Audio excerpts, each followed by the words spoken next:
लड़कर अपनी औकात भूलते रहोगे।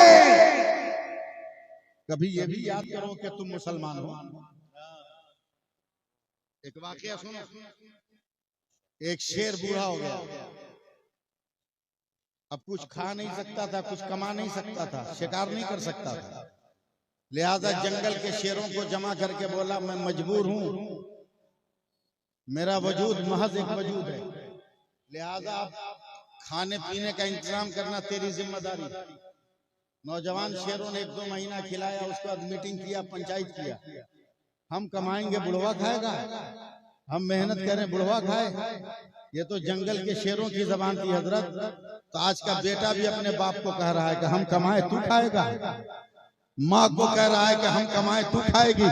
जालिमो, 2 सूखी रोटी खिलाने में नानी याद आ रही है, मगर याद कर जब तेरी माँ रोजे से थी, मगर तुम्हें दूध पिलाकर हयात की रोशनी दे रही थी, उस वक्त कहाँ था तू 2 रोटी लेने।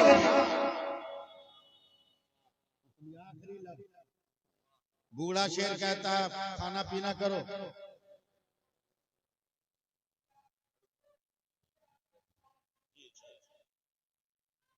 2-4 महीने खिलाने के बाद नौजवान शेरों ने कहा बुढ़वा का बाई काट कर, बुढ़वा का बाई काट कर, बाई काट।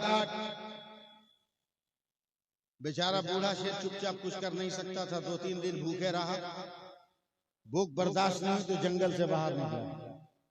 गांव के जितने कुत्ते थे सब हमला करने लगे। क्या यही है जो हमारे बाप दादा को खाया? हमारे खानदान पे आतंकवाद का, हम आतंकवादी यही बना था, आतंक यही मचाया था। गांव के तमाम कुत्ते घेर कर लगे भूखने, और आप बूढ़े पर हमला करने वाले थे कि जंगल से नौजवान शेरों का जत्था निकला। देखा हमारे बूढ़े शेर पर गांव के कुत्ते भिड़े हुए हैं, सारे नौजवान शेर आगे बढ़े, कुत्तों पे हमला कर दिया, सबको भगा दिया। बूढ़े शेर को पकड़ के जंगल के अंदर लाए तो बूढ़े शेर ने रोते हुए कहा, बेटो तुमने तो मेरा बाइकाट कर दिया था, फिर तूने मेरी जिंदगी क्यों बचाई? तो नौजवान शेरों ने कहा, चाचा झगड़ा जितना हो जाए, मगर जब कौम की इज्जत का सवाल आ जाता है तो झगड़ा नहीं देखा जाता, कौम का वकार देखा जाता है, कौम का इत्तेहाद देखा जाता है। काश ये मेरी बात आपके समझ में आ जाए तो आप मुत्तहिद हो जाओगे, आप मुत्तहिद हो जाओगे। इसलिए मैं अपने आपको पैगाम दे रहा हूँ, पैगाम दे रहा हूँ कि सिर्फ रमजान का नमाजी मत बनो। 2 मिनट लगेगा हमको गुफ्तगू पूरी करने में। रोजा रखोगे तो इफ्तारी करोगे कि नहीं? अरे बोलो ना भाई, करोगे ना? मैं भी जानता हूं किस स्पीड में करोगे, ये भी मुझको मालूम।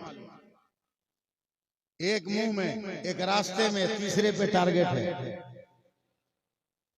सिपाही भी मैदान जंग में इतनी जुर्रत हिम्मत नहीं दिखाता जितनी जुर्रत और हिम्मत इफ्तारी के दस्तरखान पर रोजादार दिखाता है। दुआ मांगता रहेगा, टारगेट बनाता रहेगा, कहां से हमला शुरू करना है, किस फसीले खुराक को जमीन दोस्त करना है, देखता रहेगा। अख्तर भाई देखता रहेगा, देखता रहेगा, कोई दूसरा खाया ना खाया उससे मतलब नहीं, अपने फेंक रहा है। अटक भी जाएगा तो पानी नहीं पिएगा, दूसरे सामान से उसको अंदर कर देगा। करो इफ्तारी करो, मगर इफ्तारी करते वक्त एक बात को याद रखना, 2 बात। एक बात तो ये कि जो इफ्तारी कर रहे हो, हमारी और आपकी तरह उन औरतों ने भी रोजा रखकर इसको बनाया है। इसलिए जरा सा ऊंच नीच हो जाए तो औरत पर आंख लाल पीली मत करो, बल्कि सोचो कि वो रोजा रखकर चूल्हे की आग के पास बैठकर तेरे लिए खाना बनाई है। तुमसे ज्यादा दिक्कत में वो है, तुमसे ज्यादा परेशानी नहीं। दूसरी बात कि इफ्तार के वक्त में दुआ कबूल होती है। मेरे सरकार इफ्तार के वक्त में दुआ कबूल होती है। कोई दुआ मांगो या मत मांगो उससे मुझको मतलब नहीं है, मगर एक दुआ जरूर मांगो कि या अल्लाह मुझको नमाजी बना। मांगोगे? कई आदमी नमाजी बनने की दुआ मांगेगा, हाथ उठाओ। अल्हम्दुलिल्लाह। या अल्लाह जितने लोगों ने हाथ उठाया जब ये नमाजी बनने की दुआ मांगे तो मौला इनको नमाजी बना दे। ए परवरदिगार, मैं ये जुमला इसलिए कह रहा हूं ये जुमला कि हजरत आलमगीर ने चोरों को पकड़ के मस्जिद में बैठा कर कहा था, मुफ्ती साहब की बात, चोरों को बैठाकर मस्जिद में तहियात की तरह बैठाकर कहा था, ऐसे बैठ, ये नमाज की इतनी प्यारी अदा है कि चोर भी देखेगा तो नमाजी समझेगा, नमाजी भी देखेगा तो नमाजी समझेगा। मैं तुम्हारे लिए माल चोरी करके ला रहा हूं अपने दरबार से। अपना दरबार तो नहीं कहा, चूंकि ये भी शक्ल बदल के थे। चोरों को मस्जिद में बैठाकर हजरत आलमगीर दौड़े दौड़े अपने हुजरे खास में गए और अपना मुसल्ला बिछाकर उन्होंने क्या दुआ मांगी, सुन लो, मेरी तहरीर खत्म। उन्होंने दुआ मांगी, मैं मेरे मौला गुनहगारों को तेरे घर तक पहुंचाना मेरा काम था, उनके दिल की दुनिया को बदल देना तेरा काम है, तो आपको तरगीब दिलाना मेरा काम था। परवरदिगार आलम की मर्जी होगी तो अपनी नमाज के लिए आपको जरूर चुन लेगा। हर एक के मुकद्दर में नमाज की अदायगी नहीं होती, और याद रखो नमाज किसी पे फर्ज नहीं है, सिर्फ ईमान वालों पर फर्ज है। इन्ना सलात कानत अलल मोमिनीन किताबुम मौक़ूता, ईमान वालों पर नमाज फर्ज है। इसलिए अटका झटका में जितने लोगों को देख रहे हो, उनकी नमाज की तरफ देखने की जरूरत ही नहीं है, उनकी नमाज की तरफ देखने की जरूरत ही नहीं है, सिर्फ अपने नबी की तरफ देखो। और मैं जो बात कहना चाह रहा था शुरू में, वो बात जहन से निकल गई थी, उस बात को मुकम्मल कर दें। हजरत अबू बकर रज़ी अल्लाह तआला अन्हु आपस में अजल्ले सहाबा से बात कर रहे हैं कि हम लोगों को आईना रखने की जरूरत क्या है। हजरत फारूक आज़म ने कहा, क्यों अबू बकर? बोला, आप भी तो आप जब सवाल करते हैं जरूरत क्या है, जब चेहरा देखना हो, जब संवरना हो, अपने नबी के सामने खड़े हो जाएंगे, अपनी सूरत नजर आने लगेगी। मेरे नबी तो आईना, सुभान अल्लाह सुभान अल्लाह। इससे ज्यादा तशरीह मैं नहीं करूंगा, ये सहाबा की बात है। नबी पे नजर डालते थे तो अपना चेहरा नजर आ जाता था। आप तो मुकद्दर के सिकंदर हो कि अल्लाह ने बाबू हुजूर को आपके इलाके में पहुंचा दिया है। आपको भी संवरना है तो आईना क्यों देख रहे हो? बाबू हुजूर को देख लो, बाबू हुजूर को देख लो, उनकी तरह दाढ़ी रख लो, उनकी तरह कपड़ा पहन लो, उनकी तरह नमाजें पढ़ो, उनकी तरह इबादत करो उनकी तरह। फिर देखो मामला क्या है, मामला क्या है। इमाम ग़ज़ाली फरमाते हैं कीमियाए शहादत में, एक बेवकूफ आदमी ने किसी से सुन लिया कि बाल पक जाए तो बुजुर्गी आ जाती है और अल्लाह जन्नत देता है।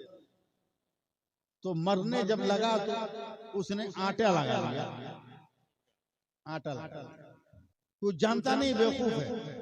मुनकर नकीर जब उसको अजाब के फरिश्तों के हवाले कर रहे थे, रब ने कहा, मुनकर नकीर ठहर जा, अजाब के फरिश्तों को मुसल्लत मत कर, इसने गलत काम किया है, आटा लगाया, तुमको फरेब देना चाहा, मगर वो भी मेरे डर से ना, मेरा खौफ तो उसके दिल में आया ना, इस एक खौफ की बुनियाद पर मैं उसको माफ कर दे रहा हूं। सुभान अल्लाह सुभान अल्लाह, बख्श दे रहा हूं।